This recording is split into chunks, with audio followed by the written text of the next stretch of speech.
4계명, 6계명으로 나누어서 볼 수도 있습니다. 그러나 왼쪽 오른쪽이 대칭이 돼요. 16페이지 보시면 왼쪽의 계명들이 그런데 완전히 이렇게 분리되는 게 아니고요. 1계명 안에 나머지 9계명도 다 들어있고요.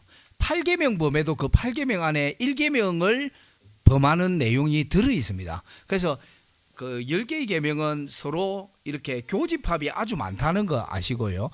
굳이 강조점을 말하자면 이렇게 됩니다. 왼쪽과 오른쪽이 대칭이 되는데 왼쪽은 특히 거룩한 성소, 공예배와 관계되는 계명들입니다. 오른쪽은 거룩한 땅, 생활예배와 관계되는 계명들이에요. 그러니까 사실 성소가 있고 땅이 있죠. 그죠? 이스라엘 백성들이 가나안 땅에 들어가면 한쪽은 성막 또는 성전이 있고 또 한쪽은 거룩한 기업 가나안 땅이 있죠. 그 왼쪽에 해당되는 것을 주로 담당하는 사람들이 대제사장, 제사장, 레위인 이런 사람들입니다. 그 성소에서는 임금들도 제사장 말을 따라야 합니다. 그래서 역대하 26장을 보면 우시야 왕이 아주 경건한 왕인데도 자기가 직접 하나님께 분향하려 할 때 이마에 문둥병이 돋고 제사장 아사랴가 용맹한 제사장 80명과 함께 들어와서 왕을 쫓아내니까 왕이 죽을 때까지 별궁에 거하거든요.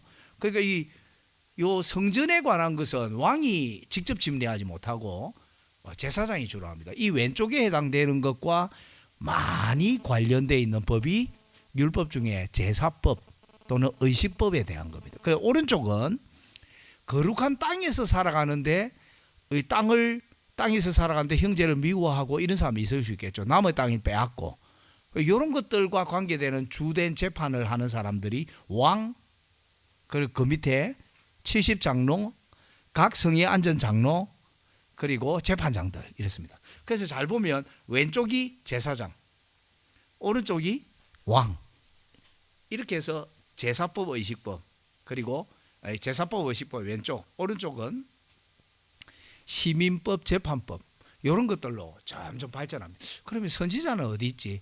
여러분 선지자는 가장 근본적입니다. 선지자는요 헌법재판관이라고 생각하시면 됩니다. 그러니까 선지자는 가장 기본적인 그 내용을 탁 원리를 제시하고 구체적으로 이 두 개를 성소에서 시행하고 땅에서 시행하고 이렇게 하는 거예요. 그러니까 물론 교집합이 있습니다. 그런데 크게 보면 이렇게 된다는 겁니다. 잘 보시면 1계명은 하나님의 존엄을 다루죠. 하나님의 존엄을 훼손하지 마라.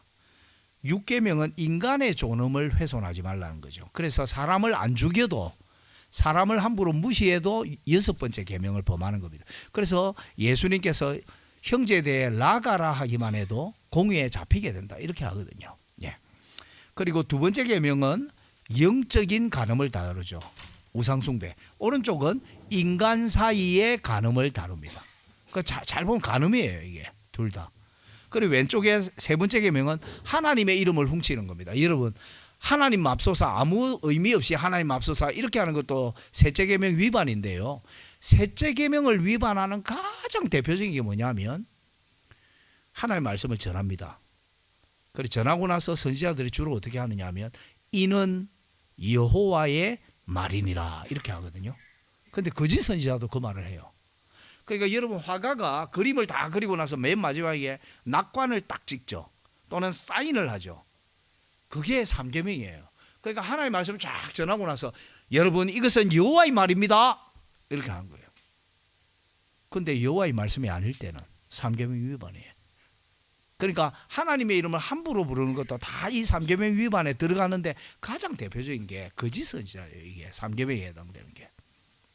거짓 선지자들이 계속 거짓 예언을 해놓고 여호와의 말씀이니라 이렇게 하거든요. 8계명은 이웃의 재산을 훔치는 겁니다. 4번째 계명은 하나님 앞에서의 서약입니다. 9번째 계명은 재판관 앞에서의 서약입니다. 5번째 계명은요 혈통의 부모만 말하는 게 아닙니다. 하나님이 세우신 권세자들, 권위자들, 그래서 세상 통치자까지 포함됩니다. 그리고 교회 직분자까지 포함됩니다. 부모가 대표적일 뿐이지. 그래서 하나님이 주신 권위를 능멸하거나 내가 함부로 뺏드는 것 금지하는 겁니다. 하나님이 나에게 권위를 주지 않는데 내가 그 권위에 받지도 않은 권위를 업신여기거나 올라서려고 하는. 여러분, 그 야곱에게 아들이 12명 있었는데 원래 첫째 아들이 누구죠? 르우벤이죠. 르우벤이 아주 못된 짓을 했죠. 그렇죠. 야곱에게 레아와 라헬이라는 아내가 있었고, 야곱에게 아내 4명 아닙니다. 아내 2명입니다. 그리고 여종이 둘이 있었는데 여종의 아들은 왜 야곱의 아들이 되느냐? 레아가 실바가 낳은 아들을 입양합니다. 자기 아들로. 그 합법적인 아들이 된 거예요. 그리고 라헬은 자기 여종 빌하가 낳은 아들을 내 아들이다 하면서 입양합니다. 그러니까 모두 다 12아들은 전부 다 레아와 라헬의 법적으로 레아와 라헬의 아들이 되죠. 여러분, 이스마엘은 쫓겨나죠. 원래 이스마엘을 양자로 삼으려고 사라가 아브라함에게 하갈을 줬죠. 근데 하갈이 임신하자 여주인을 능멸하죠. 그 안에 보면 돌아와서 아이를 낳았는데 합법적인 상속자로 입양하지 않습니다. 안에 읽어보시면. 그 이스마엘이 젖먹이 이삭을 괴롭힌 그 사건은 형이 동생 좀 괴롭혔다고 호적을 파버리냐? 이렇게 생각하시면 안 됩니다. 그건 종이 주인을 능멸한 사건입니다. 이스마엘은 종입니다. 갈라디아서 4장에 그게 설명되어 있습니다.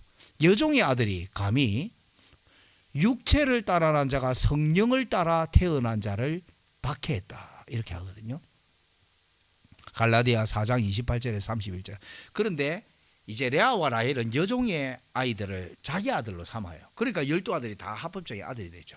그런데 르우벤이 아까 빌하, 라헬의 여종의 빌하하고 동침하죠. 여러분, 이거 7계명 위반 맞죠? 근데 이게 대표적인 5계명 위반입니다. 여러분, 아버지의 여자를 건드려서 동침했다는 것은 자기가 아버지의 권위를 탈취하는 행위예요. 그런 사람 또 하나 있죠. 대낮에 아버지의 후궁과 동침한 사람 누굽니까? 압살롬이죠. 그게 7계명 위반은 맞지만 더 강조점은 뭘까요? 다윗의 왕권을 내가 다 빼앗았다, 이런 뜻이잖아요. 그러니까 르우벤이 원래 첫째 아들인데도 불구하고 르우벤이 아버지가 늙었잖아요. 아버지의 권위를 무시한 거예요. 그 내가 아버지 자리에 오르겠다라는 그 뜻이 아버지 여자를 빼앗는 거예요. 압살롬, 르우벤. 그래서 눈은 눈으로 이는 이루기 때문에 창세기 49장을 보면 야곱이 르우벤을 축복할 때 르우벤은 힘도 좋고 위세도 대단하지만 그는 별 것 없을 것이다, 이렇게 합니다.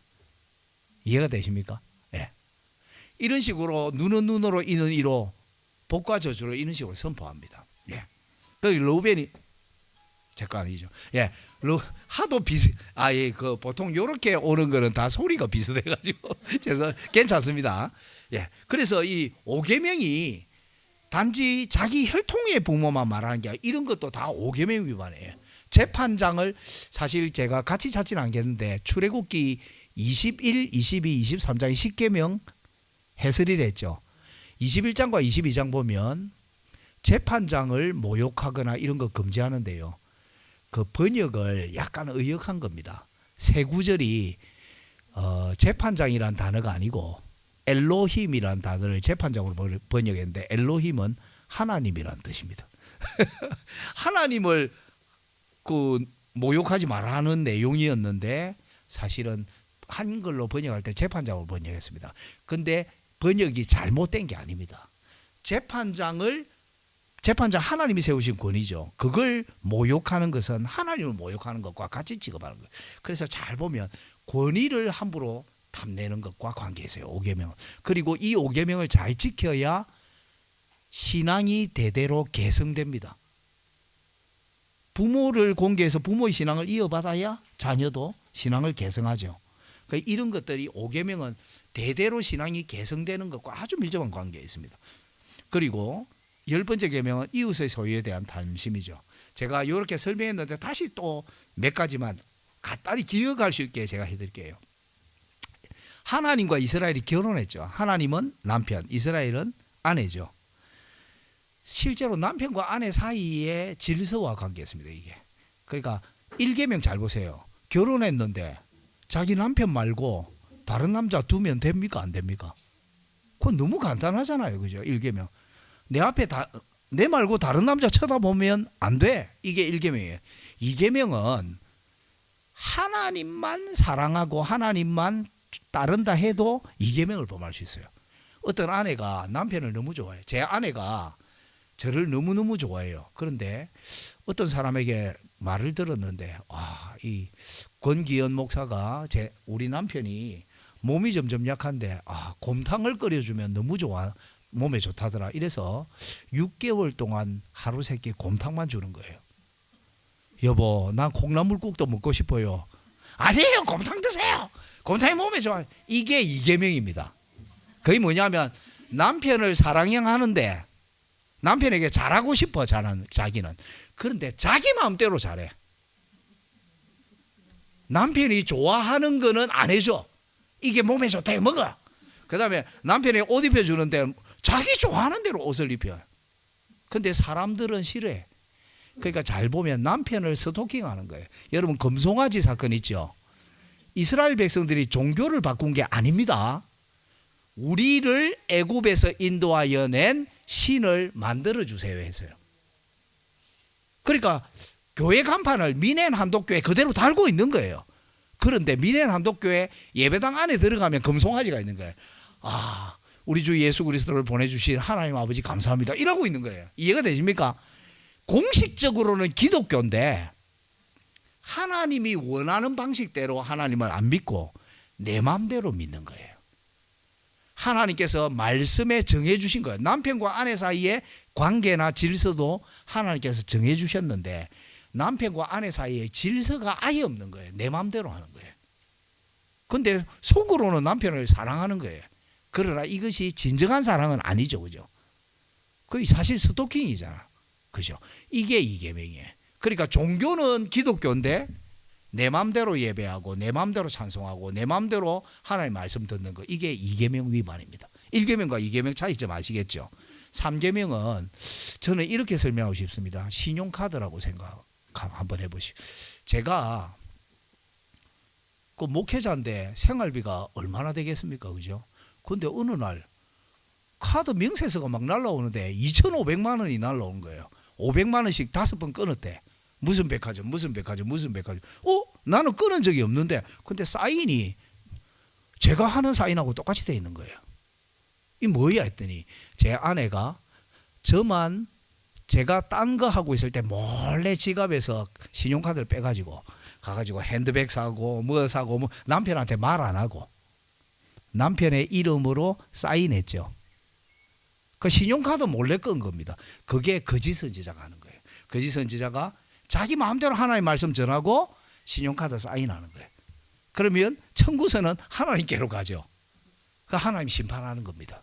하나님의 이름을 도둑질한다는 것은 이런 개념입니다. 그냥 하나님 앞서 이것도 잘못이 맞습니다. 아니라고 하는 게 아닌데 하나님 이름 함부로 불렀다. 그냥 이 정도가 아니에요. 이 3계명 위반하면 이스라엘이 어떻게 될까요?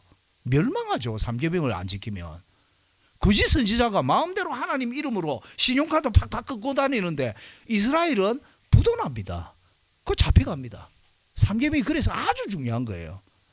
4계명은 결혼 반지라고 생각하시면 됩니다. 남편과 아내가 결혼할 때 서로 결혼 반지 다 끼워주죠. 이 반지가 3만 원짜리라도 중요한 거죠. 결혼식의 반지니까. 이 반지를 끼워주면서 비록 이 반지가 비싸든 안 비싸든 다이아 반지든 아니든 상관없이 저는 이 반지를 끼우는 순간 저는 당신 거예요. 아까 목사님도 그러셨잖아요. 너는 내 거, 나는 네 거라고. 하나님은 이스라엘의 하나님이 되고 이스라엘은 하나님의 백성이 되라. 그걸 확인하는 자리가 안식일입니다. 야, 여세 동안 힘써 내 모든 일을 하는데 하루는 이런 방식으로 나를 섬겨라.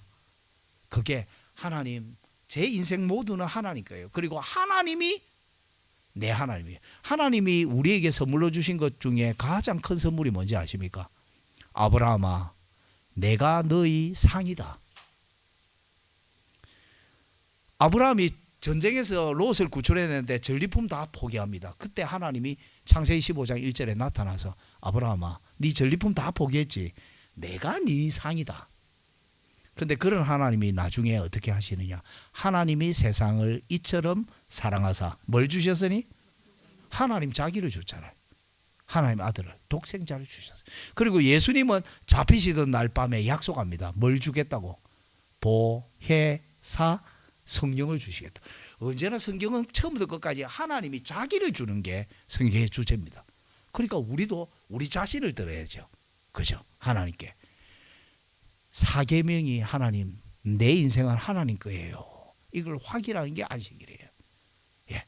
그래서 이렇게 이해하면 잘 보면 남편과 아내와의 관계가 싹 드러나죠. 예, 아주 자연스러운 겁니다. 지키기 어려운 게 아닙니다. 예. 그 평소에 바람 잘 피우는 사람 지키기 어렵죠.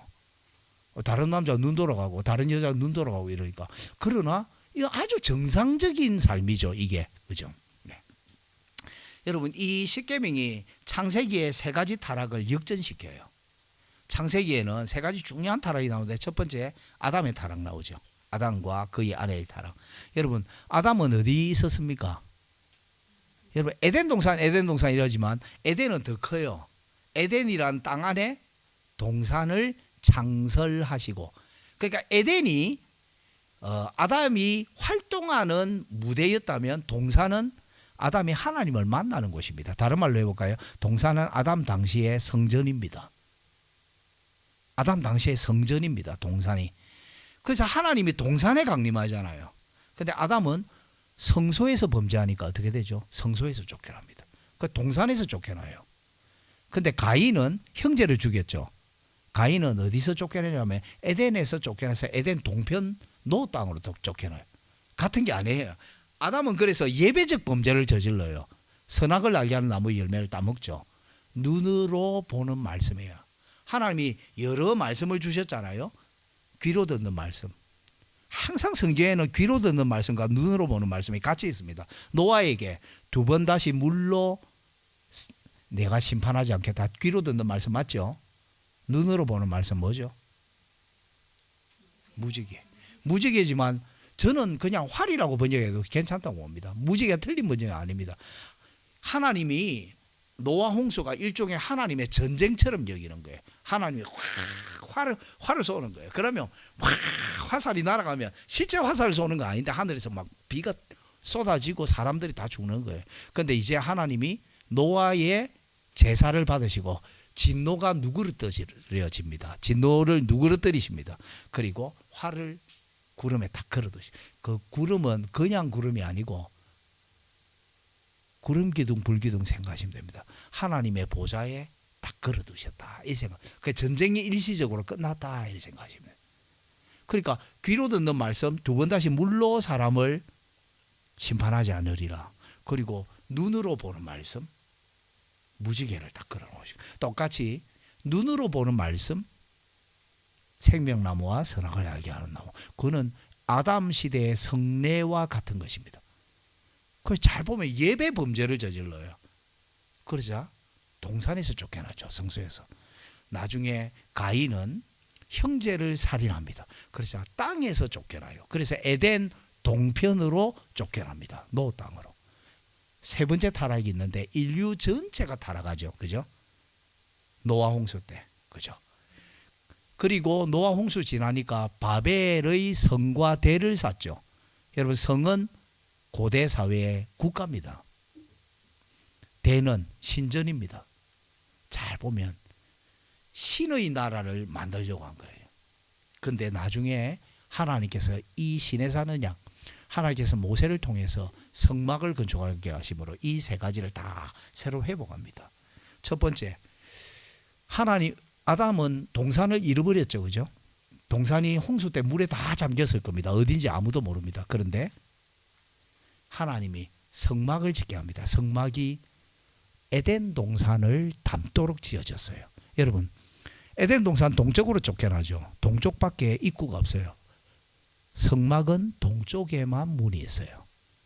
동쪽으로 들어가면 뜰, 동쪽으로 들어가면 성소, 또 지성소로 들어갈 때도 동쪽으로만 들어갈 수 있어요. 다른 곳은 다 막혀 있습니다. 일부러 그렇게 만드는 거예요. 예. 그리고 그 다음에 땅을 하나 약속하죠. 내가 너희들에게 가나안 땅을 주겠다. 그죠? 그리고 여호수아 때 차지하지만 그 가나안 땅을 약속. 가나안 땅은요, 새로운 에덴입니다, 여러분. 새로운 기업입니다. 여러분, 가나안 땅도 동쪽으로 들어가죠. 여리고성이 요단강이 쫙, 가나안 땅이 여기 있으면 가나안 땅 동쪽에 요단강이 흐르는데 그 요단강을 건너서 동쪽으로 들어갑니다. 아주 의도적입니다. 여러분, 광야의 노뱀 사건 아세요? 불평하다가 뱀에게 물려가 죽는데 구리로 뱀을 만들어 나무에 걸어서 쳐다보면 살리라. 거기 민수기 21장 4절에서 9절이거든요. 그 왜 화가 났냐면 만나를 가지고 불평했지만 그 앞에 이스라엘 백성들이 모세가 살아있을 때 가나안 땅에 살짝 들어갑니다. 가나안 땅 남쪽을 점령해요. 1절에서 3절 보면 민수기 21장 1절에서 3절 보면 가나안 땅 남쪽을 정복해요. 일부를. 근데 하나님이 도로 나오게 합니다. 가나안 땅 남쪽으로 딱 들어갔는데 도로 나와서 뺑 돌아가 여리고로 나중에 들어갑니다. 그 길갈로에서 여리고 남쪽으로 도로 나오니까 길 때문에 백성들의 마음이 상했는데 원래 여기서 뺨 맞으면 저기 가서 화풀이 하잖아요. 그 길 때문에 마음이 상했는데 왜 가나안 땅에 들어갔는데 도로 나오게 하냐고. 근데 불평은 만나가지고 불평한 거예요. 그게 광야의 노뱀 사건입니다. 예. 가나안 땅에 들어간 거 모르시죠? 살짝 들어갔다 도로 나옵니다. 하나님이 동쪽으로 들어가게 하려고. 여러분, 에덴 동편 노 땅으로 쫓겨나죠. 가인이 이것과 맞물려. 그래서 처음에 동산을 딱 만들고 성막, 그 다음에 가나안 땅을 주시는 거예요. 그리고 이스라엘 백성들을 어떻게 하죠? 신의 나라로 삼잖아요. 제사장 나라로. 그래서 창세기에 세 종류의 타락이 이제 역전되는 거예요.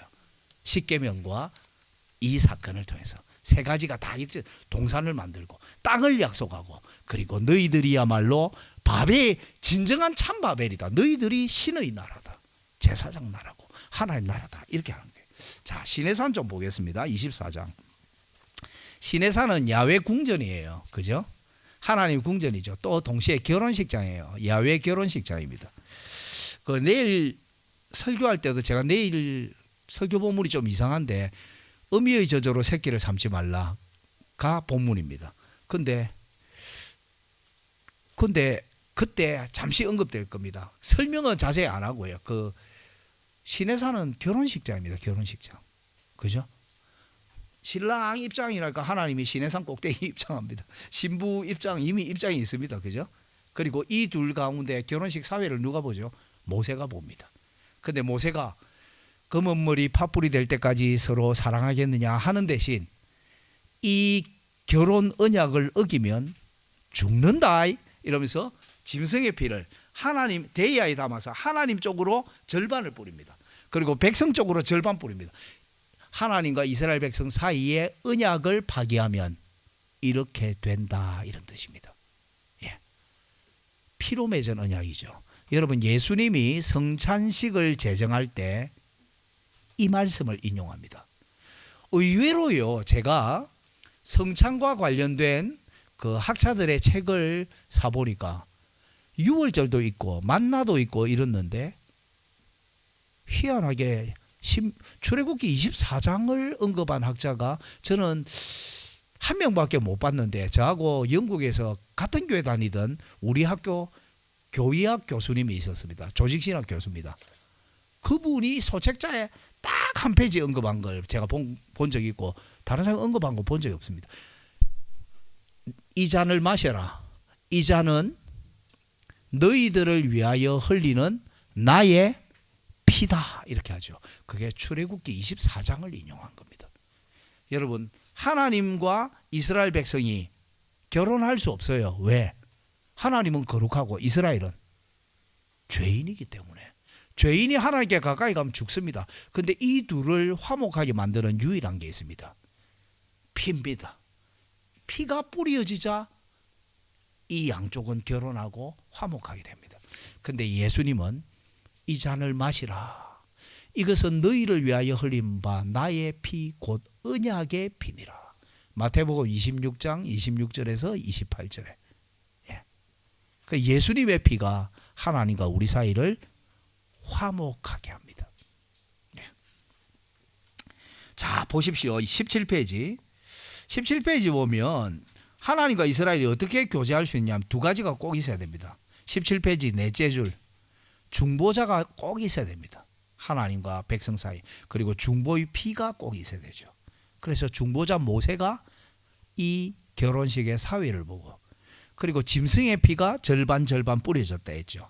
그리고 그 밑에 단락 보면 너희와 세우신 언약의 피니라 이렇게 돼 있죠. 예수님이 성찬식 할 때 이걸 인용합니다. 여러분, 예수님의 피가 하나님과 우리를 언약을 맺어 하나님의 백성으로 화목되게 하려고 흘리시는 피다.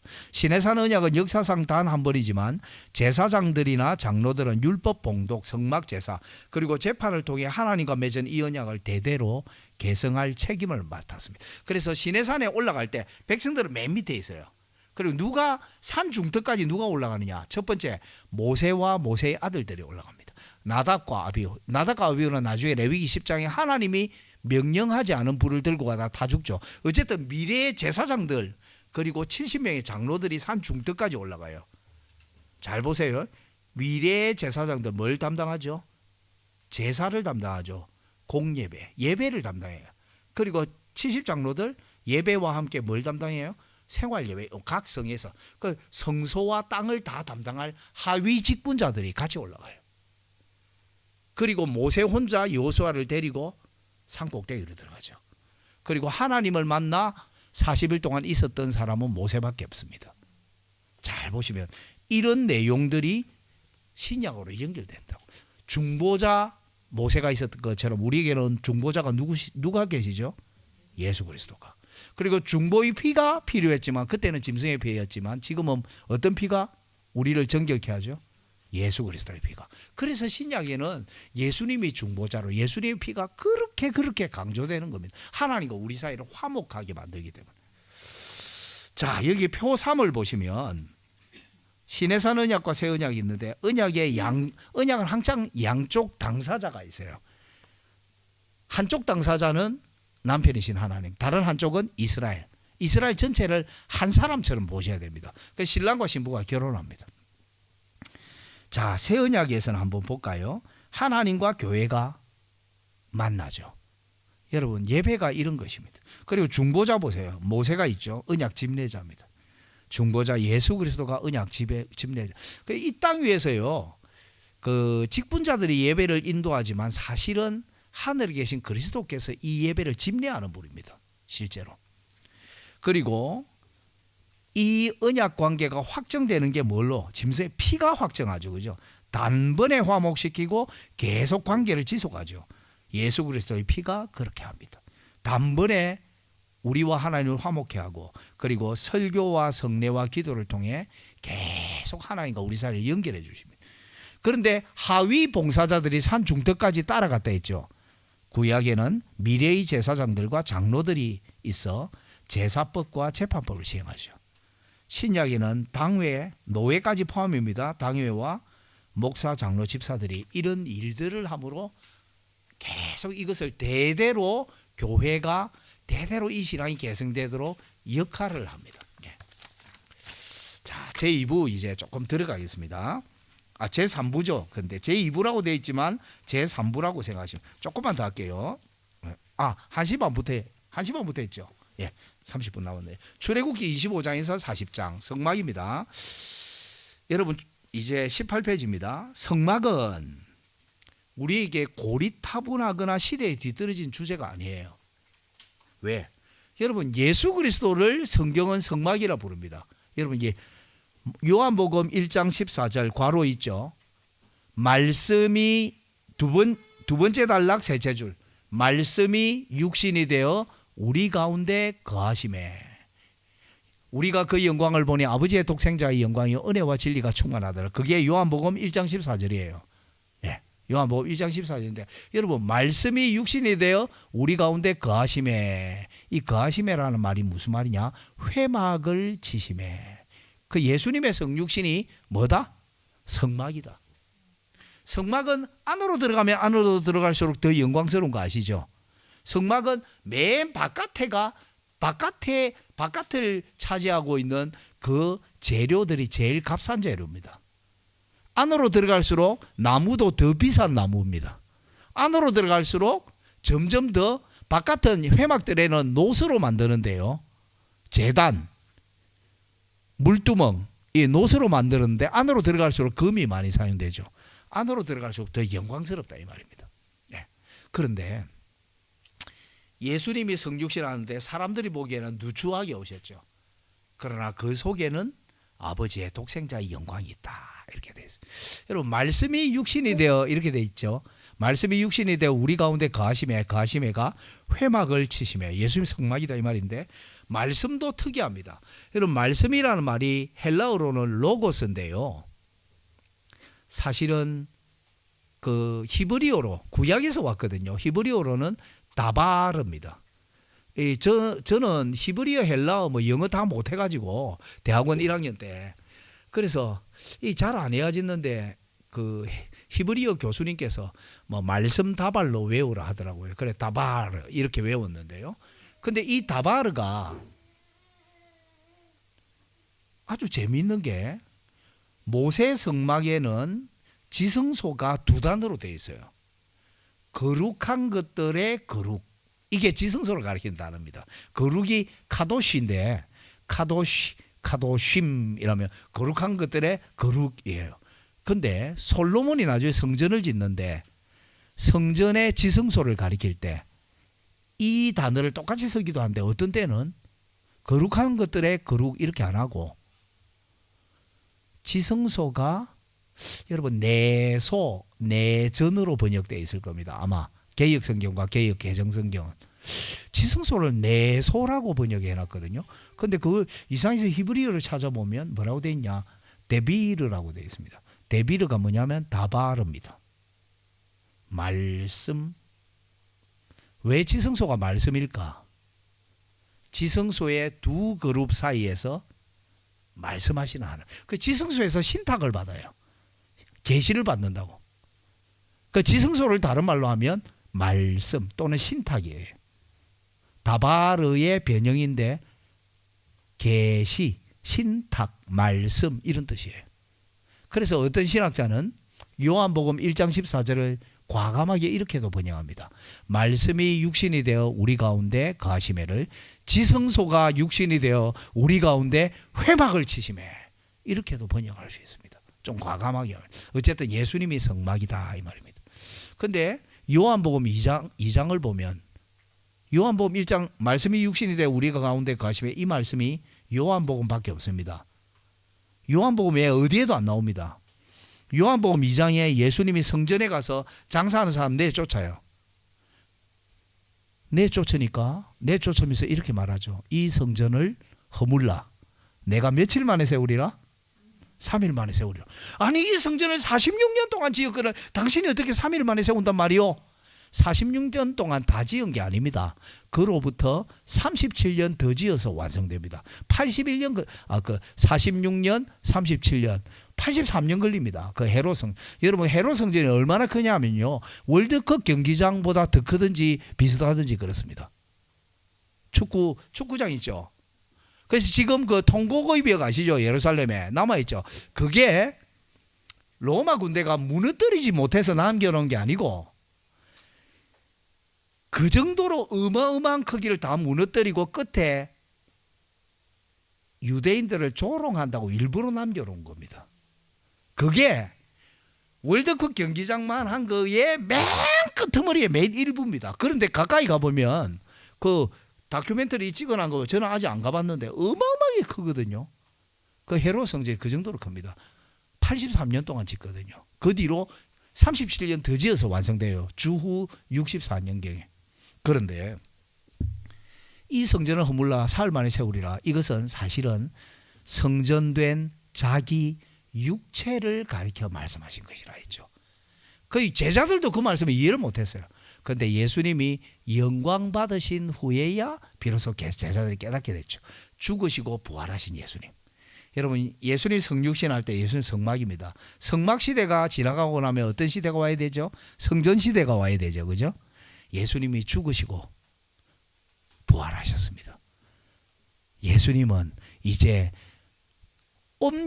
예수님은 성막이니까 공생애 때 어떻게 합니까? 옮겨 다니잖아요, 자꾸.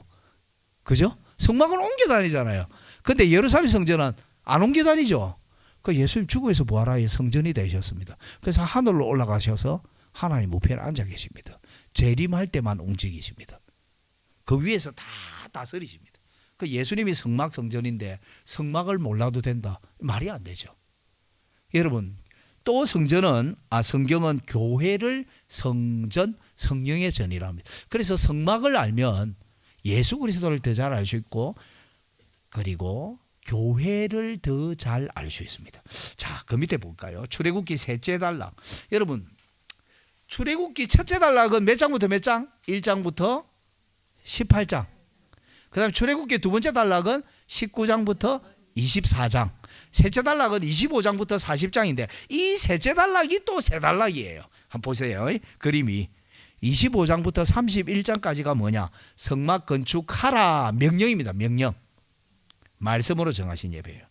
그리고 A 다시 보세요. 35장 4절부터 40장은 뭐죠? 실제로 성막을 만들었다. 그죠? 만나죠. 성막 건축하라 명령, 성막 건축의 순종. 그죠? A 다시가 전부 다 뭐죠? 말씀으로 정하신 예배. 그런데 중간에 이게 있죠. 32장부터 35장 3절까지. 근데 이런 의문이 들만은 목사님 그러면 34장까지 끝나야지 왜 35장 3절까지 끝납니까? 성경이 이상한 게 아니고 성경은 원래 장과 절이 없습니다. 후대에 학자들이 나누어 놓은 겁니다. 그 학자들이 후대에 우리에게 도움을 주고 자기들이 좀 잘 보기 위해서 나누어 놓았는데 그 성경의 장과 절은 영감된 게 아닙니다. 후대 학자들이 편의상 나누어 놓은데 그걸 그때 잘 모르고 잘못 나눈 게 있어요. 그 35장 3절까지가 34장으로 들어가야 되는 거예요. 단락이 거기서 끝나요. 어쨌든 35장 3절까지가 뭘까요? 금송아지 숭배입니다. 그리고 회복입니다. 말씀과 무관한 예배죠. 처음부터 끝까지가 뭐죠? 하나님의 말씀대로 예배해야 되는데 이스라엘은 중간에 어떻게 하죠? 하나님의 말씀과 아무 상관없는 예배를 해요. 그리고 이게 회복됩니다. 모세가 하나님께 계속 나아가고 중보하고 이러면서 회복되는데 그 마지막이 뭐냐? 여러분 35장 3절 우리 같이 한번 찾겠습니다. 35장 1절에 3절 한번 찾아보세요. 재미있는 내용이 있습니다. 출애굽기 35장 1절에 3절.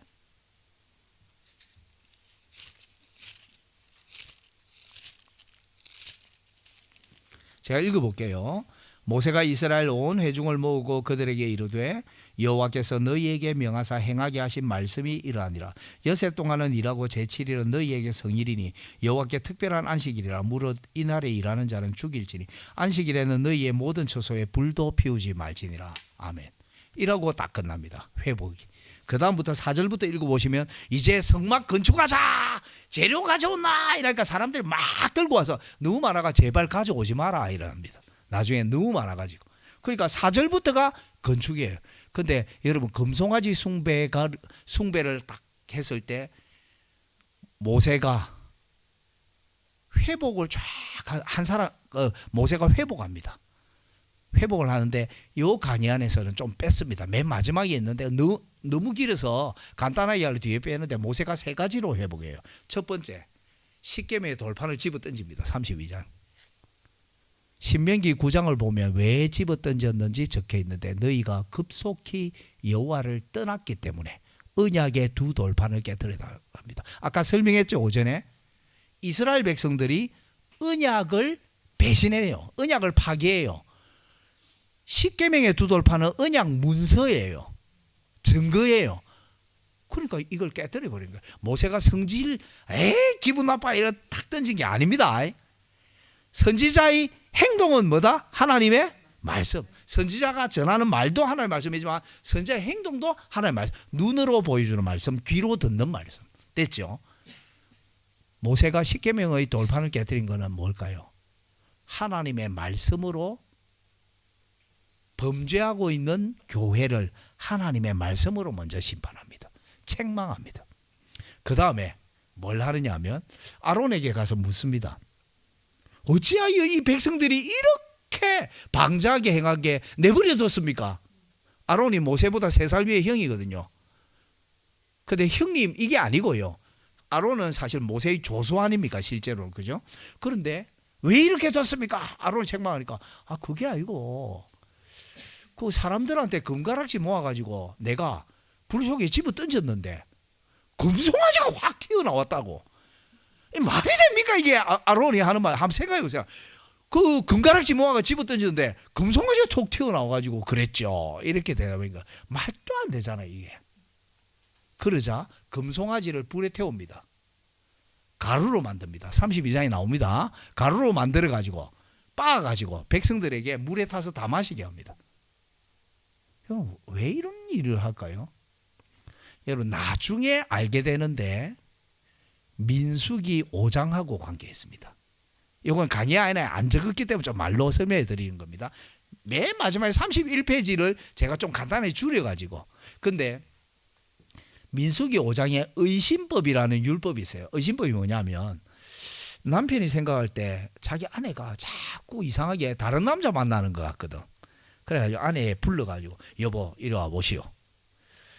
할 말이 있어. 뭡니까? 솔직히 말하시오. 바람 폈지? 아니요 안 폈어요. 진짜 솔직히 말하면 바람 폈잖아. 안 폈어요. 근데 시장 보러 간다더니 뭐 반짝반짝거리는 미니스커트 몰래 숨겨가던데 아예 안 폈어요 그거. 계속 그러니까 남편이 이거 의심을 먹거든. 그래 제사장에 갑니다. 두 사람이. 제사장에 가는데 제사장이 증거도 없잖아요. 증인도 없잖아. 그러면 어떻게 하냐? 하나님께 심판을 맡기는 거예요. 어떻게 하느냐? 율법이 적힌 두루마리를 물에다가 넣습니다. 그러면 율법이 적혀 있는데 그 글자가 싹 풀어지겠죠. 물속에. 그 붓글씨 해가지고 물에 잡아 넣는다 하면 생각해요. 그럼 풀어지. 이게 상징적인 행위인데요. 하나님의 말씀이 그 물 안으로 들어가는 겁니다. 그래 놓고 의심받는 그 여자에게 자 마시세요 이래가 마십니다. 그리고 하나님께 심판을 맡겨요. 증거도 없고 증인도 없으니까. 만일 당신이 아무 잘못이 없다면 당신은 괜찮을 겁니다. 그러나 당신이 정말 잘못을 했는데 거짓말하고 있다면 하나님께서는 당신의 배가 썩고 창자가 썩고 넓적다리가 썩게 하실 것입니다. 그냥 모르니까 하나님께 심판을 맡겨요. 여러분 이게 뭔지 아세요? 이게 신약의 성찬이 갖는 본질하고 같은 본질이에요. 성찬 때 우리는 하나님 오직 주님만 바라고 먹고 마십니다 하는데 신앙 고백이 없이 참여하거나 또는 참된 회개나 자기를 돌아봄이 없이 참여하면 뭘 먹고 마시게 되죠? 심판을 먹고 마시고 죄를 먹고 마시게 된다고 고린도전서 11장에 있죠. 이런 내용을 구약의 그 그림에 맞게 하나님이 만들어 놓은 겁니다. 민수기 5장 의심법. 그러니까 아니 왜 이 우상숭배했어요? 그러니까 하려고 한 게 아니에요. 금가락지 집어 던지니까 금송아지 튀어나왔어요. 말도 안 되지만 갈아서 마시게 하는 겁니다. 의심법이에요. 첫 번째 말씀으로 책망하죠. 두 번째 성례적으로 책망하죠. 세 번째 하나님의 편에 있는 사람들은 다 내게로 오시오 이러니까 레위지파 사람들이 쫙 나오죠. 그리고 진 이편 문부터 저편 문까지 걸어다니면서 우상숭배자들 다 죽이세요. 레위지파가 그날에 3,000명을 죽입니다. 3,000명을 죽입니다. 나중에 오순절에 어떻게 된다고요? 3,000명이 거꾸로 세례를 받죠. 역전되는 거예요. 오순절에 3,000명을 죽입니다. 여러분 말씀 십계명의 두 돌판 깨죠. 말씀 금송아지 갈아서 마시게 하죠. 성례적입니다. 성례. 그리고 다 죽이게 하는 건 뭘까요? 권징입니다. 말씀과 성례와 권징으로 범죄한 교회가 회복되는 거예요. 네. 이해가 되세요? 그래서 뭐 교회가 계속 16세기 개혁자들도 말씀과 성례와 권징 이걸 아주 강조. 그 권징은 그냥 하나님께서 우리를 버리시려고 하는 게 아니라 하나님이 우리를 회복시키는 데 필요한 거예요. 근데 이 세 가지를 하고도 그걸로 되는 게 아니에요. 결국은 중보자가 하나님께 나아가서 하나님, 이스라엘 백성들을 버리지 말아주세요. 만일 그러시려거든 차라리 내 이름을 하나님의 책에서 지워주세요. 중보자가 이스라엘의 모든 심판을 대신 짊어지겠다고 탄원합니다. 하나님 회의를 하죠. 그럴 때 하나님이 마음을 돌이킵니다. 즉 교회가 아무리 말씀과 성례와 건증을 한다 해도 우리의 열심 때문에 아니고 누구 때문에? 예수 그리스도 때문에 하나님이 우리를 회복시키는 겁니다. 예수님 때문에, 중보자 때문입니다. 이게 심판과 회복이죠. 근데 그 회복의 마지막에 안식일을 지키라, 안식일을 어기면 죽여라, 그리고 안식일에는 너희 처소에 불도 피우지 말지니라. 그래서 막 그 뭐 페이스북이나 이런데, 저는 페이스북 안 하는데요, 막 논쟁이 많습니다. 그러니까 안식일에 뭐 이거 해도 되나 안 되나. 근데 이 의미를 잘 알아야 돼요. 그거 모르면 막 율법주의와 율법 폐기론 논쟁처럼 돼요. 여러분 안식일에 불을, 여러분 주방에 이거 켭니까 안 켭니까? 켜죠. 지금 해도 되잖아요. 그럼 전기불은 전기불은 불입니까? 이런 물어보는 사람 있었습니다, 저한테. 근데요, 헷갈릴 필요 없어요. 여러분 왜 하필이면 하나님이 범죄한 이스라엘을 회복하는데 불 켜지 마라로 끝낼까요? 이유가 있는 거예요. 여러분 성경의 율법에 이런 이야기 많이 안 들어보셨습니까? 구약 성경은 하지 말라는 것 투성이고 신약 성경은 하라는 것 투성이. 그 거짓말입니다. 세 보세요. 신약 성경도 하지 말라는 것 천지입니다. 가늠하지 말라, 뭐 하지 말라 엄청 많습니다. 실제로 그런 사고방식이 어디서 나오냐면 구약과 신약은 기본적으로 너무 반대고 다르다 이런 생각인데, 그건 2000년 동안 정통 기독교 신앙이 가르치던 내용이 아닙니다. 주후 2세기에 말시온이라는 이단이 있었는데 이 이단자가 구약의 하나님과 신약의 하나님 다르다라고 주장하면서 나왔던 이단 사상인데, 그렇게 말하는 사람이 이단이라는 게 아니고 구약과 신약을 계속 반대처럼 보는 사람이 있거든요. 그거 잘못된 상황이에요. 2000년 동안 기독교는 그렇게 가르치지 않았습니다. 아까 말했잖아요. 율법은 예수 그리스도를 향해서 관역을 향해 날아가고 있다고. 그래서 그림자와 실체의 관계고 율법주의가 거짓이라고 아까 말했죠, 그죠? 잘 보시면 구약에 하지 말라는 명령을 전부 다 하지 말라로만 알고 계시면 안 됩니다. 예를 몇 개만 들어볼게요. 구약에 피를 먹지 말라. 사실은 제가 요 본문으로 설교할까 다른 본문으로 설교할까, 피를 먹지 말라로 설교할까, 불 켜지 말라로 설교할까, 그 어미저조로 새끼를 삼지 말라로 설교할까 고민하다가 이제 어미저조로 새끼를 삼지 말라를 선택했는데요. 여러분 피를 먹지 말라 하죠.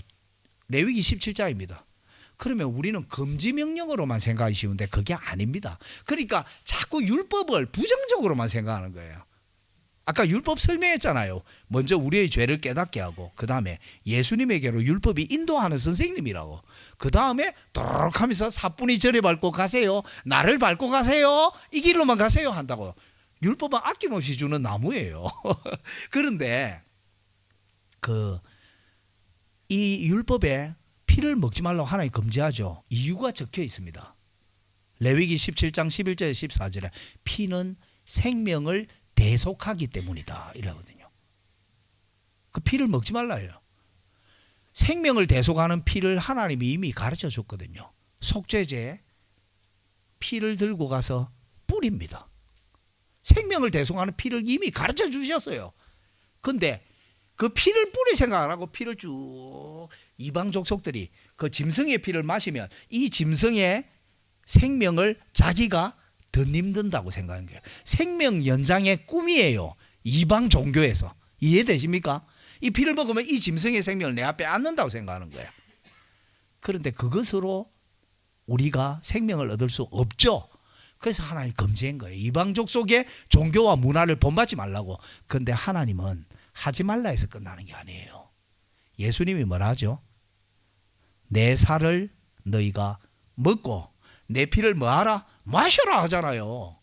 여러분, 생명을 대속하는 유일한 피가 나중에 올 겁니다. 모든 율법은 예수님을 향해 날아가고 있어요. 생명을 대속하는 진짜 피, 짐승의 피가 아니라 생명을 대속하는 피가 우리에게 주어질 겁니다. 십자가에서. 그리고 그분이 잡히시는 날 밤에 이 떡을 먹으라 내 몸이다, 이 잔을 마시라 나의 피다. 그래서 우리는 피를 안 먹는 사람으로 끝나지 않고 피를 마시는 사람이 됩니다. 그 율법은 하지 말라 해서 끝나는 게 아니에요. 다른 거 해볼게요. 여러분, 레위기 19장 28절에는 문신하지 말라 돼 있거든요. 그죠? 문신하지 말라. 그래서 막 싸웁니다. 막 SNS에, 인터넷에서 막 싸웁니다. 성경에 문신하지 말라 했는데 왜 문신하냐고. 하지 말자는 사람이. 그러니까 이거는 구약 아니냐고. 이제는 아무 상관없다고. 그러니까 한쪽은 하지 말라는 쪽은 율법주의하고 똑같은 거예요. 그리고 해도 된다고 하고 다른 설명이 없는 거는 율법 폐기론자예요. 이단끼리 자꾸 싸워요. 그런데 이 문신하지 말라가 왜 있냐면 그 글을 보면 히브리어로 살에 칼자국을 내지 말라 해놨습니다. 이방 종교가, 악어를 숭상하는 이방 종교는 어찌 할까요? 자기 몸에 악어 가죽처럼 쫙 해가 그 신의 형상을 쫙 만들죠. 그죠? 그 몸에 칼자국을 내지 마라 해놨습니다. 그리고 또 하나 문장이 두 개, 몸에 칼자국을 내지 말고 글이나 그림을 여기에 새겨넣지 말라. 그건 문신이죠. 그죠? 자, 그러면 눈썹 문신을 해도 될까? 눈썹 문신 좀 찝찝해. 눈썹 문신 하긴 하는데 일주일 후에 살살 지워지는 눈썹 문신을 할까? 이런 거 고민하실 필요 없어요. 이게 예수님하고 아무 상관없잖아요. 이런 내용은 모든 성경이 예수님을 증거하고 있잖아요. 그러니까 이게 그냥 그런 식으로 설명하는 게 아니라 이 모든 율법이 예수님을 향해 날아가고 있어요. 그 첫 번째, 몸에, 레위기 19장 28절입니다. 몸에 칼자국을 내지 마라. 왜 칼자국 내지 마라 했을까요? 칼자국을 냈거든 이미. 언제? 태어나서 8일 만에 칼자국 냈잖아요 이미. 할례가 내 모든 게 하나님 겁니다 하고 하나님께 나를, 내 인생을 봉헌한 거예요. 그래 놓고 누구 어느 신에게 또 칼자국을 낼래? 바알 신을 믿는 바알 선지자가 어떻게 했죠? 바알이 응답하소서 하면서 몸에 칼자국 내죠. 하나님께 칼자국을 낸 놈들이 왜 또 다른 신에게 칼자국을 또 내냐고. 여기에 고양이 문신했어. 근데 호랑이 문신 재밌네. 이런 호랑이 문신 여기 또 하면 우리가 엉망되잖아요. 여러분, 칼자국을 내지 말라는 게 아닙니다. 하나님의 칼자국이 내한테 있잖아요. 할례예요. 할례 받은 백성이 왜 또 칼자국 내냐고, 다른 신에게. 이 다른 신을 믿는 그 종교 행위입니다. 그리고 또 하나, 글이나 그림 새기지 말라 했죠. 그러니까 하지 말라를 하지 말라로만 알고 있으면 율법이 아주 어렵게 됩니다. 여러분, 이스라엘 백성은 이미 몸에 글자를 가득 새겨놨어요. 눈에 안 보일 뿐. 신명기 6장 4절부터 9절, 억수 유명한 말이 있어요. 유명한 율법이 있습니다. 신명기 6장 4절에서 9절. 쉐마 이스라엘, 이스라엘아 들으라, 내 하나님 여호와는 하나인 여호와시니 이 율법의 말씀을 내 마음에 새기고 이마에 새기고 오른손에 메고 손목에 메고 문설주에 새기고 대문에도 새기고 앉았을 때든지 일어날 때든지 걸어갈 때든지 네 자녀에게 가르쳐라. 그 눈에만 안 보일 뿐이에요. 이스라엘 백성들은 마음에 몸에 율법이 새겨진 사람이라고. 그런데 왜 다른 신의 주수를 또 새기냐고. 잘 보세요. 이스라엘은 율법을 새겼죠. 말씀. 이스라엘 할례 받았죠. 성례. 이해되십니까? 말씀과 성례로 살아가는 백성이 왜 다른 데 눈을 돌리냐고. 그 예수님을 중심으로 이게 열리는 겁니다. 모든 구약 성경은 예수님이라는 열쇠로 열리는데 예수님하고 아무 상관없이 눈썹 문신 해도 되나 안 된다 해도 된다 안 된다 이거 갖고 막 싸우면 안 돼요. 전기불은 켜도 되나 안 되나 이거 갖고 싸우면 안 된다고. 잘 생각해 보면 예수님하고 아무 상관없는 내용이잖아. 하나님과 아무 상관없는 내용이잖아요. 이런 것들을 통해서 하나님이 뭘 가르쳐 주냐면 이스라엘이 어떤 백성인가를 가르쳐 주는 거예요. 그러니까 하지 말라를 하지 말라로 끝내면 안 됩니다. 절대. 그 율법은 전부 다 하지 말라다. 이게 아니고 하지 말라도 나중에는 하라로 다 바뀝니다. 예수님 안에서. 그러면 불 켜지 말라 했죠. 안식일에. 여러분 안식일에 왜 불을 꺼야 되느냐 하면요. 여러분 이제 문제 하나 낼게요. 하늘에 지금 낮에는 하늘에 별이 있습니까 없습니까? 예, 없다고 대답하시면 맞거든요. 낮에 왜 별이 없어? 없던 별이 갑자기 밤에 낮에는 없는데 밤에 갑자기 뿅 생깁니까? 낮에도 하늘에 별이 천지예요. 근데 단지 우리의 눈에 안 보이는 거죠. 제가 김해시에 천문대를 간 적이 있거든요. 우리 둘째를 데리고 이 뒤로 이렇게 좀 소극장 같은 데서 이제 하늘을 진짜 하늘 아니고 가짜로 만든 거죠. 누우라 하더만 불을 다 끄더라고요. 그 하늘에 막 별이 나오는데 저건 페가수스 자리입니다. 저거는 작은 곰 자리입니다. 막 가르쳐 주시더라고요. 공무원들이. 와, 그런데 낮에 별이 있어요 없어요? 있죠. 근데 단지 밝으니까 안 보이죠. 잘 생각해보세요. 성막이 중간에 있고 동서남북에 뭐가 있죠?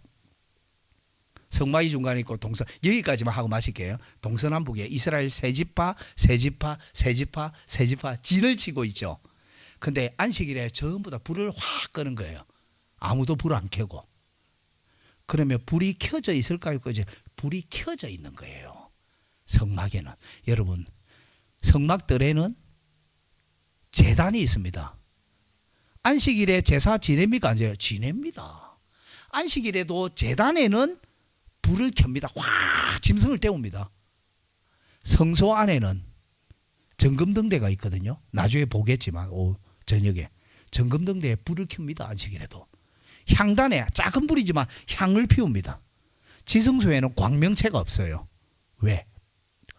하나님이 소멸하는 불이시기 때문에. 하나님이 불이시기 때문에 지성소에는 불 켜는 기구가 없어요.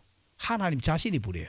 그런데 목사님 성막은 바깥이 울타리로 쫙 천으로 둘러싸여 있고 울타리로 둘러싸여 있어서 아니 안 보이잖아요. 예, 맞습니다. 그러나 여러분 출애굽기 마지막 40장 34절에서 38절에 성막이 완성되니까 여호와의 구름 기둥 있죠. 구름 기둥이 불 기둥이죠. 그 구름이 성막 위에 확 덮입니다. 성막은 바깥에서 보면 성막 안은 안 보이죠. 근데 성막 위에 구름 기둥이 마치 진짜 텐트예요. 불 텐트예요. 밤에 성막 전체가 불이 확 하는 것처럼 보인다고. 이스라엘 백성이 어디서 보더라도 안식일에 불을 다 끄면 여호와의 불만 보이는 거예요. 성막이 불로 확 덮여있는 구름 기둥 불기둥으로 확 덮여있는 그 모습이 이스라엘이 광야 40년 동안 계속 보면서 살았다고. 불을 끄라는 게 끄는 게 목표가 아닙니다. 안식일에는 여호와의 불에만 집중하세요. 이게 목표입니다. 그런데 이스라엘 백성들이 다른 불에 집중했죠. 금송아지. 하나님 대신 다른 불을 켠 게 금송아지입니다. 그래서 여러분 안식일에 반드시 죽이려 했는데 이 성경을 문자주의로 해석하면 안 됩니다. 안식일에 죽입니까? 안 죽입니다. 안식일에 만나 혹시 만나 안 내리나 해서 모세가 안 내린다 했는데 안식일에 만나 거두러 간 사람이 있었죠. 모세가 안 죽입니다. 꾸중합니다. 느헤미야 13장에 안식일에 술터를 밟고 장사하러 들어오는 사람이 있었습니다. 예루살렘에. 느헤미야가 안 죽입니다. 꾸지람만 합니다.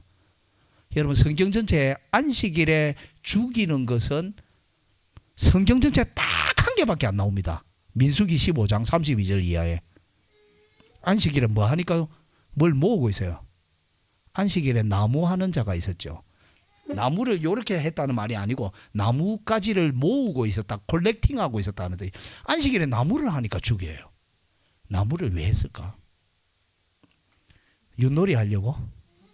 가구 만들려고? 불 피우는 거 외에는 이유가 없어요. 즉 안식일에 죽이는 것은 성경 전체에서 딱 한 개밖에 안 나옵니다. 여호와 하나님의 불 외에 그 어떤 불도 허용하지 않는다. 금송아지 사건의 결론입니다, 여러분. 왜 이걸로 끝나는지 아시겠습니까? 하지 말라로 끝나는 게 아닙니다. 성경의 모든 율법은 하지 말라고 되어 있는 것, 불 피우지 말라가 아니라 여호와의 불을 피우고 여호와의 불에 집중하시오. 그게 사계명입니다. 그리고 여호와의 불 외에 다른 것에 관심을 둔 것이 바로 금송아지 숭배랍니다. 네, 잠시 기도하겠습니다. 하나님 아버지 감사합니다. 주님, 우리에게 말씀 주시니 감사합니다. 이제 저녁에 이제 성막을 배우게 될 텐데 하나님 은혜 주시고 끝까지 우리의 체력을 돌보아 주시며 말씀을 사모하여 듣게 하옵소서. 예수 그리스도의 이름으로 기도합니다. 아멘.